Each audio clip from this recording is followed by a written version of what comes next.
Welcome to Vegas Circle Podcast with your hosts, Paki and Chris. We are people who are passionate about business, success, and culture, and this is our platform to showcase the people in our city who make it happen.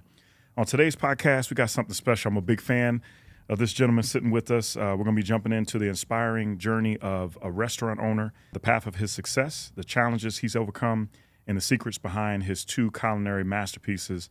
We're welcoming to the circle co-owner and partner of Anima by EDO and EDO Gastro, Tapas and Wine. We've got Joe Mikulich. Welcome. That's exciting. exciting. That was the nicest intro. Oh, appreciate you, man. You, Yeah, man. That's nice. But seriously, man, big fan of your restaurant, specifically Anima at EDO. We've had multiple guests that we've had on that when we spotlight restaurants, we ask them, what's their favorite restaurant, and they bring it up. But let's jump right in, man. So, Sure. What kind of inspired you to get into hospitality? So I'm born and raised in Vegas, and honestly, soccer was my life growing up. Okay. I played soccer; it was the only thing I cared about. So I learned from like a young age, just like hard work reaps like a reward. And Sure. now that I got out of soccer from growing up, I kind of pushed that onto the business side, I guess. So Okay. the hospitality point came. I played for UNLV. I had no idea what the heck I wanted to do, and I literally I had to declare a major. Sophomore year came around, and I was like, hey, like whatever UNLV is probably good at, I'll go that route. Yeah, sure. I didn't know what I wanted, but if that was going to be a good idea, I went for it. So ended up falling in love with hospitality, more on the beverage side. Okay. Started taking like beer classes and wine classes and stuff like that. Then worked my first harvest, and I was like, man, this sounds like a lot of fun. I was raised really like a farmer lifestyle. My parents are very like rustic, easy living, simple lifestyles. Okay. And they kind of pushed that onto me, and I learned those like attributes from a young age. So it felt good to make others happy, and from like the simplest way. Yeah. And so I quit playing soccer with that hospitality degree and me getting more into the wine side. It was really easy for me to use that to start working in fine dining in Vegas. So I think I started when I was 17, working in some fine dining spots. Wow. Lower tier ones, like things that have been open for forever. And then, funny enough, actually, guys that you know, Yassine Layoubi. Oh, yeah. Oh, of course. Great guy. Yeah. He's in Morocco right now. Yeah. Also a UNLV grad. Yes, yeah. We knew of each other through that, and then just through friends. He also loves soccer, and he was He's like, a hey, huge soccer fan. massive, Yeah, man, yeah. massive. And he approached me and was like, hey, man, like I'm opening this restaurant called Bazaar. Would you be interested? And he hired me as a server when I think I was 21. Wow. And Okay. I stayed at Bazaar for 10 years. We were just talking about Bazaar before. Yeah. You had to have been fly on the wall because we were just talking about Bazaar No meats. kidding. I swear to you. Yeah. That's amazing, Yassine. Yassine's good friend of the show. And Good person to learn from, too. oh, it's definitely. amazing. Yeah, Very amazing guy. knowledgeable. He's in the just a good. Honestly, what he's doing now with Barry and Marco and all those Yeah, guys, like, yes, yep. they deserve everything they're doing. Like, Yeah. they're such good people. Yeah. We were talking about soccer because I want to go to the World Cup with him because it's going to be in his home country, Morocco. So my kid's a huge soccer fan. So but That'd that's be a great, blast. man. So UNLV, huge hospitality school. Yep. Right? Yep. So getting your degree there, did you just know, hey, I'm at UNLV, I'm in service industries, the Mecca, obviously, in Vegas with the Strip and everything. Seems like it'd be a home run to get Sure. into that, Sure. degree. You thought you were going to go pro and then just said, hey, this is it? I Or- mean, I had injuries and just like honestly, Sure. I just wasn't good enough. It wasn't my path. Mm-hmm. And it was honestly the first thing that kind of led me to like get into hospitality was I'd be in a restaurant. I can't remember. It was probably during restaurant week, ironically, which is right now. And poor college student, I went to a restaurant. I don't even remember what it was. Mm-hmm. And I remember like looking around and I saw this guy walking through the restaurant that works there, serving wine, dapper in a suit. And I was like, man, who is this dude? Like, I don't know what he is in the restaurant. Yeah. Sure. But I was like, he's like I literally remember this. I called him like the James Bond That's funny. Sommelier restaurant, kind of, right? okay. And I Yeah. was like, I want to be that guy. Yep. And from the young kid, I was like, that sounds fun. I Yeah. wasn't even thinking about like the career. Sure. And I started studying wine that way, and then it was kind of all she wrote. How important do you think that UNLV experience is, right? Because you're going to school for hospitality in market, and it's obviously a big hospitality hub, like you guys both mentioned. But as you get older and you start getting into the workforce, and you build that connection with your scene, but as you've continued, your career, how important are those relationships you built in the hospitality environment Sure. that benefited you now? No, totally. Yeah, I mean, this city's so darn small. Yeah. I run just from just meeting you guys today. Sure. how We many know people literally, know. 3-4 EJ. We were It's talking about earlier with insane. Feature. Shout out to EJ and Feature. And yeah. people want to support people they know and that they like, and I think that with this city being so small, it's so. I think it's very easy to build a lot of traction if you do the right things, but it's also on the downside if you do the wrong things. It goes quick. Get burnt out. I agree. Let's talk about kind of the restaurants, because you got two separate restaurants, obviously one in Gramercy, one in Chinatown. Yep. Let's first start off. The first restaurant opened in 2018 right in Chinatown, correct? Yep. What made you choose Chinatown for this kind of style of food, right? Sure. Because it's a Latin, Brazil or kind of Barcelona, Spain. I'd say Spanish is pretty out there now. It's okay. We don't really I guess we call it like free flowing. Okay. So I have my partner's name is Oscar. He's an amazing guy. He's straight from Barcelona. Our other partner, the three of us, are kind of what makes EDO Hospitality. So Yassine actually hired my partner to be his replacement at Bazaar. His name's Roberto Liendo. Okay. Great guy. Awesome. He's been in the city for a long time. Okay. He became like my mentor, and he was ready to leave the Strip. So he was like, "Hey, I got this amazing chef from Barcelona. He's moving to the United States. We're thinking about doing our own thing together.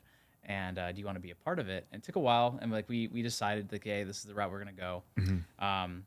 EDO it was like our first concept. It was initially, honestly, it was like very, very traditional tapas, Spanish tapas, really only. There were some little bits and pieces of some creative stuff, but Oscar was really trying to be as mellow as possible, just to kind of not freak people out. Sure. Now what we're doing, I think the market really dictated it, but I mean, we would have people coming and wanting to try more and try different things. And Oscar's honestly, he's my favorite person on the chef side. He's awesome. So creative, and he lives and breathes hospitality and food and beverage. So what we're doing now at EDO is so vastly different than what we started and what we imagined it was going to be. And so that's EDO, if you were to ask me, is like our hub for like all things gastronomic. Okay. It's the creative center, as we're growing, and we have some other things down the pipeline now in Vegas. EDO will probably be like that R&D restaurant. It's probably going to turn to like just tasting menu where, this is where we get creative as much as possible. Love it. Yeah. It's a good environment for that. Like in Vegas, I think, to your point, it's hard to be as out there, but there's so much competition where people are kind of striving for that now. And if you, how quickly did you figure that you needed to shift into that direction? Because it is easy to keep it basic, but we were talking about earlier, the Bazaar, you want to go somewhere where you can have an opportunity to experience something you wouldn't do. You're on vacation, or you're wanting to go out on one time a week. We can get burgers anywhere. A lot of time, I want to try something wild. How did you make that shift? Or I think it was a few things. I mean, a lot of it when we opened, there was a lot of momentum behind us. Two of these guys are from Bazaar, and Jose speaks for himself with regards to creativity, and we learned a lot from that. And I would still say Bazaar Meat is one of the most creative restaurants in this city. I agree. And if we can be any sort of bit past that, I mean, we're flattered. But I think with people knowing we came from there, they expected a little bit that makes sense. Hey, be more creative, show us what you got. Take some risk, because you can do. And Oscar's definitely all about that. He's definitely taken that very, very well. I'm sure he was excited to hear it. 100%. Yeah. And now it's now it's polar opposite. We're like, hey man, chill out a little bit. Yeah. This one's, we love everything you do, but this one might be a little bit too much to be able to occasionally do. happens. Most of the time it doesn't. Yeah. But that's good. Yeah. That's push funny. the envelope. Tell us what the EDO stands for. We were talking about it offline. That was pretty cool, man. How'd you come up with that concept? We were, I think every restaurant group or every brand, you struggle to find what your name is. It definitely was not easy for us initially. We wanted the name of the restaurant for EDO to not just be based on a cuisine, Spanish or whatever, because we knew that Oscar's very creative, and we have plenty of Japanese cuisine and whatever. We didn't want to be bound by one culture. Sure. So we were like, hey, why don't we call it an acronym or a name that the hospitality industry appreciates or recognizes? So having an extra day off.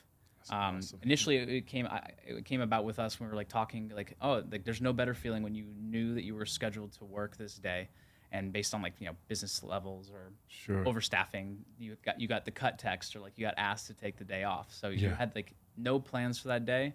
So it's kind of you have this free day, and that feeling is kind of fun to us. Yeah.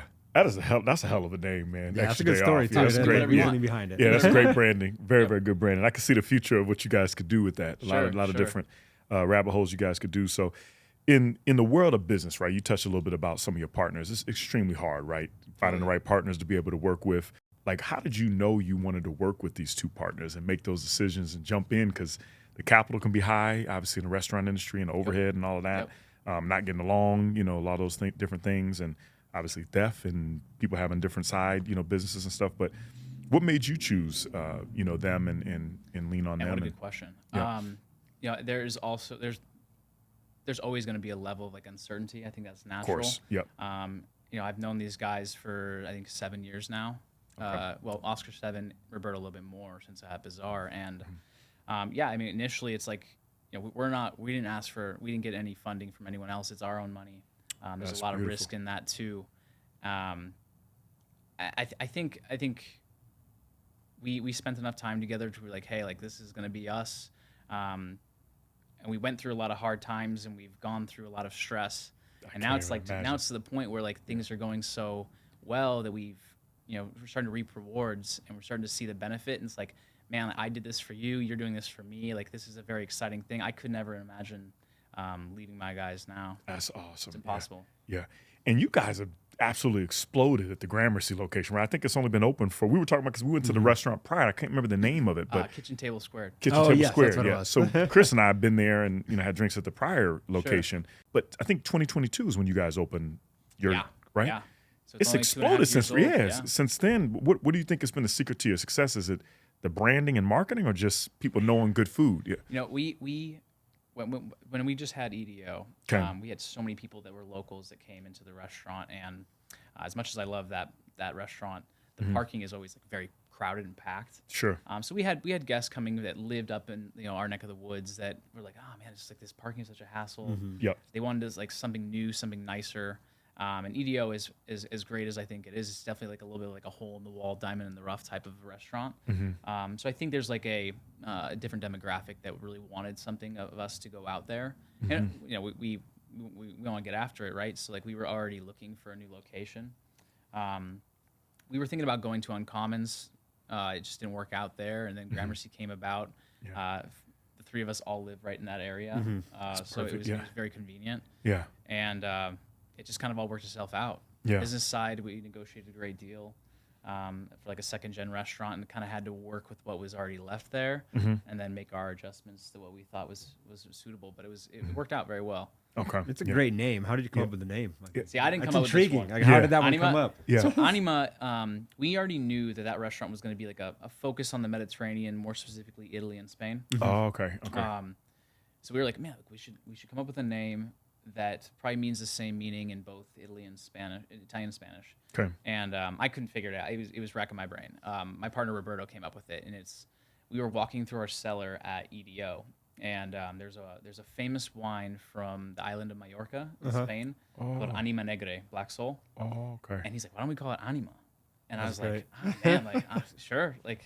Yeah. Honestly, I was so exhausted at the point of thinking. You could have called it anything. You can call it whatever you want. And it kind of just caught on, Yeah, that's funny. Some things just make sense and they feel right. Sure. And that's what it comes down to. So 2.5 years, you guys have done it. You guys obviously private, like you said, your own money and everything. Yep. Is this the goal to maybe like franchise and open this up in LA and Chicago and New York City and things like that? We do have some cool things. I guess it's public knowledge now, but we have a third restaurant coming to Vegas. Okay. Awesome. I didn't know that. Yep. We're just waiting on permits to get construction started, but we're going to be where Cleaver is. Oh, yeah, nice. of course. Great location. Oh, Paradise, right? Yep. Okay. That whole development, the owner's just putting so much money into like making that beautiful. Yes. It's already got like a huge facelift. If people pass by. Yes. Renovation has been amazing over there. Yeah. So that's going to be our third concept in Vegas. What?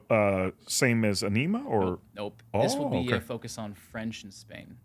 Awesome. Like a French brasserie. Okay. So Brasseria is going to be the name of it. That's another it'll good be name. a focus on, I guess, a ode to like a more of a approachable, fun atmosphere. Okay. I don't know if we're going to do tasting menu there. It'll be a little bit more of like a big bar setting, more funner atmosphere. It's the third. Okay. And how does this kind of planning phase work out? Because it's not like you're, to Paki's point, you're not just plug and playing. Like you're building brand new concepts or brand new menus, brand new everything. And, when you're going from one to the next, like how does that planning phase work for you? Is it a lot of tasting ahead of time, a lot of pen to paper, or is it more of a vision and a thought? I don't know if there's a right or wrong way to do it. I will say that we always, I think restaurateurs always, when they're together, we just kind of like in our free time just start spitballing ideas of what like, oh, like this would be a sick name, this would be a sick restaurant. So we actually had the concept of brasseria already kind of made, and we were just like, we just need to find the right room for it. Yep. Again, going back to Oscar, like this guy, we do a lot of like new menus pretty often. We do wine dinners at Anima every month. And Oscar, and then some of my newer guys that work under Oscar that kind of run the day-to-day ops for Anima are crazy talented. They're guys from Robichon. Okay. And now they've joined our group that are studs. And so we make these special custom menus all the time for these wine dinners that aren't menus that we have in the restaurant usually. And you do that enough times, I think you start getting one winner every dinner. One winner every dinner. Love that. Yeah, that's interesting. That's hard. That's really a lot of work for Oscar. That's to be able to knock that out. You guys, man. You guys do something really like it's excellent, right? Like you can go there and talk obviously to your team, and you're like, "What do you recommend?" Sure. And I don't know how they do it, but they figure it out, and it's amazing how they be able to do it. So, from your perspective, having this background, right? Hospitality is everything, man. Sure. What is hospitality to you? Just being obviously went to school for it. You've been now you know in the trenches of building your own company. Sure. What would you say is kind of like true hospitality? Man, to me, I think that true hospitality to me is just making people feel good. Yeah. And I think there's plenty of examples of that, especially here in Las Vegas, where this is like I would argue a hospitality hub. I agree. Destination for it, and there's so many different experiences that I've had, and I'm sure everyone has had, where they go to a restaurant and like, let's say for example, the food's not like amazing, but for some reason you still go there because the people there still make you feel good. I agree. Yeah. And there's so many examples of that, and that's why you have restaurants that stayed for 30, 40 years old. It's definitely the food I think is a part of it, but I've had plenty of bad meals where I'm like, man, I still had a really good time, and vice versa. Like if you can have the best food possible, but if like the service and like the way you felt overall was not there, I probably wouldn't go back. That makes sense. You get a little more grace if you kind of put at least one part of the package together. Totally. Just effort, man. I really think I talk to my guys all the time about it. It's like effort. Hospitality to me is just like an effort thing. And kind of like layering on that, as you're expanding, right? And there's only the three of you, right? They're kind of this hub, and you've done this together at one location to be able to establish that. But as you expand and your like time gets, pulled away a little bit more, you don't have the time to instill that same level of customer service or some of these same metrics that you were used to. How do you, as you're continuing to expand, how do you trying to build that cultural foundation at these new locations? Like, what have you done to try to instill that? It's been a really, if there's anything that I've like taken away from going from one restaurant to two now, it's that. And I'm 33. Like I'm not by no means like a pro at this. But what I found is successful for me is like creating a very cool culture where not only does the team respect us, but they also know that we have their back. And I think we've done a really good job of creating this family environment to where like, hey, we've got you, but like, we want, because we got you, we know that you can be so much better. And if you keep that mentality with my guys, like, I mean, I haven't lost a single employee server wise at Anima since we opened. Like, that's powerful. Turnover is a huge thing in restaurants. And I think it speaks leaps and bounds for our group. Not only like myself as a leader, but like the rest of the team. We've become such a cool family where, there's plenty of restaurants they can go, and they know this too, that they can make a lot more money. They could probably, we're not offering insurance right now. We will be very very soon, but there's another X factor that keeps them there and keeps them happy, and it's outside of the monetary thing, which I think a lot of people in Vegas just go for only that. And then their lives are miserable. That's a very. I applaud you to not have the turnover. That is a Especially, strong statement. This time, because everybody culture right now. Yeah, we were just my wife and I were just talking about that. Most people, there's been studies of people changing jobs on purpose because they get the increase, from going job to job, but they don't realize, your resume showing you job hop. Totally. But being in the hospitality space, I mean, that's a strong statement. So I applaud you guys on that. Yeah.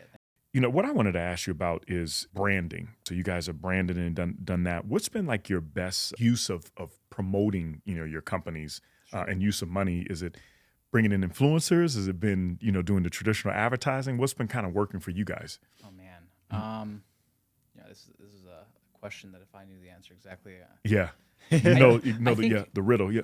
The interesting thing with us is, we're not, we understand this. We're never going to be the restaurant that, like, the group that makes the most money. Sure. Being a byproduct of being so like a restaurant that tries to do like very creative things and gastronomic and things that are a little bit out of the ordinary. Sure. We make restaurants where like people can go and like also learn like a new ingredient or a new something, right? You're naturally going to kind of pigeonhole yourself away from like the masses. And our marketing is kind of interesting because like we're like us putting a billboard up, we're gonna attract a lot of people, but it might not be the people that really are understanding of like what they're about to get themselves into. Sure. Yeah. Okay. So we're a little bit more organically in how we like grow that. Okay.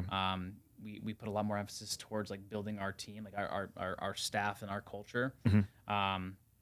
Of course, we like have influencers, and we are in like great standing with food writers in Las Vegas. Yeah.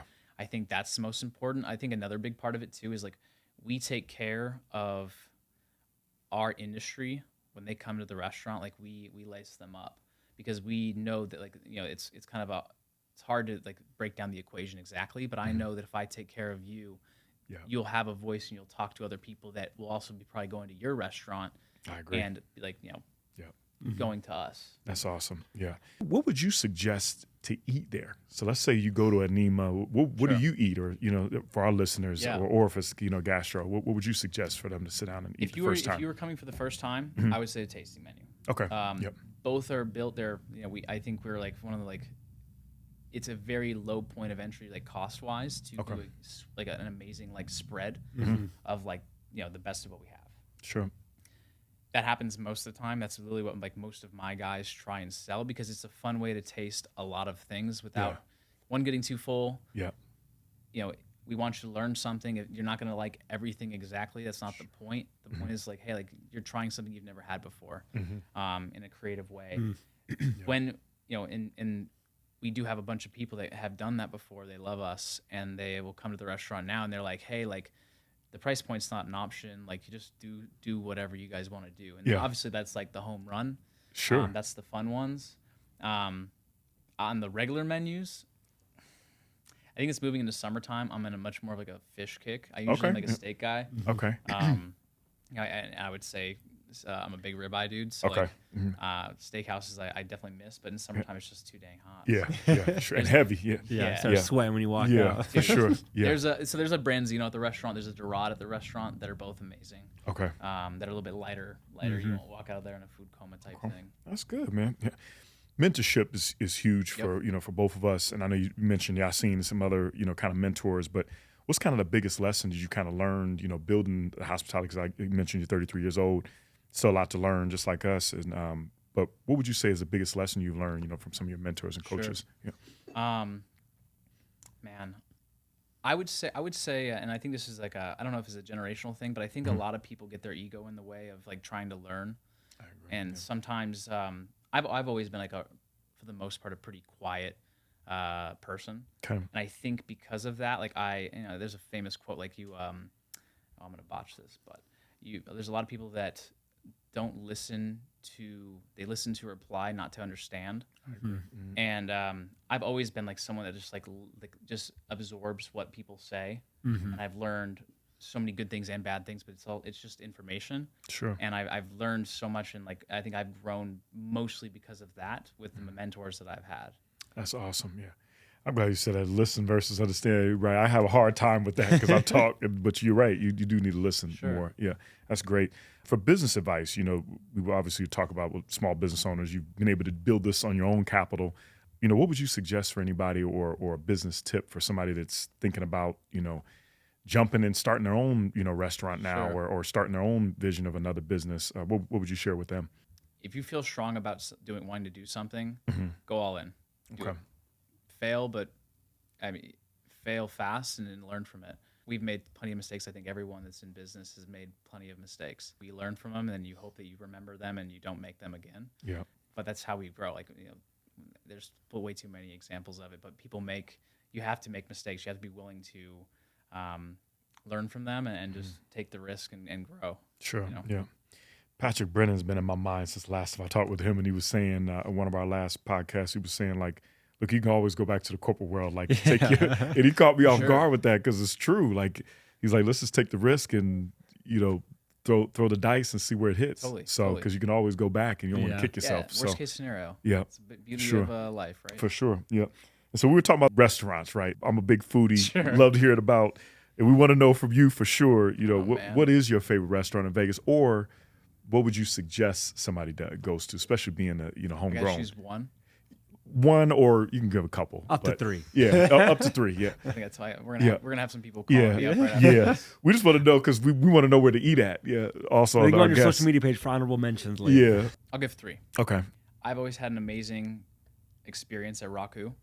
Raku, I think it's a sleeper in the city for Japanese cuisine. Oh yeah, Raku's great. It's been around for forever. They just closed down their dessert spot. So we were just talking about they just opened up. Yeah, they just opened up. That's so sad. That was one of the best dessert spots I've ever been to. For sure. Excellent. Yeah, I used to go with all my kids all the time. Yeah. It's like super traditional, wholesome people. They're very amazing. Yeah, Raku's great. Yeah. I would say that. Actually, this is going to be a funny one, but for casual cuisine, I love Viva's Arepas. What is that? It's Venezuelan food. Oh, it's by downtown? There's one downtown, and then there's one on Sahara by CSN. Oh, yeah. I used to get all the time delivered to my house. It is really good. Yeah, on Las Vegas Boulevard.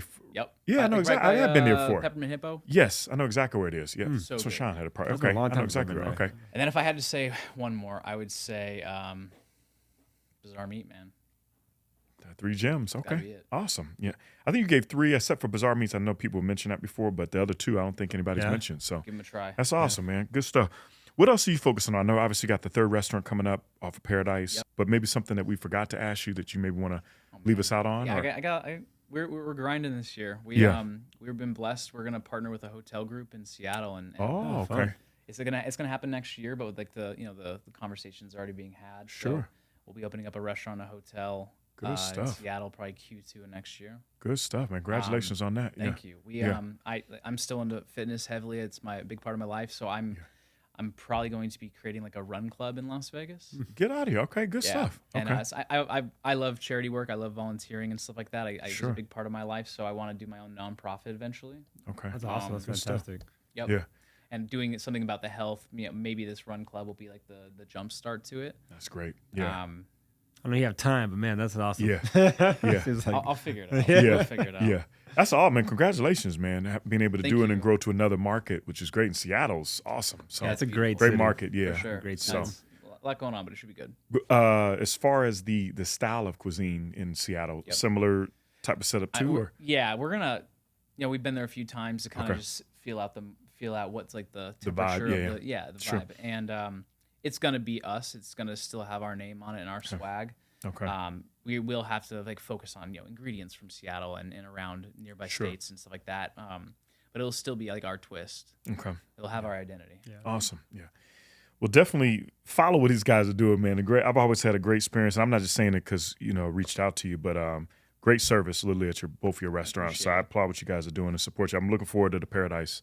Restaurant opening up. 100%. We'll love to check that out and appreciate it. But what's some of the social handles for people to check out, the restaurants and things and yourself? Yeah. EDO is at EDO Tapas. Okay. Anima is Anima by EDO. Perfect. My personal is Joe Mikulich. Awesome. JoeMikulich.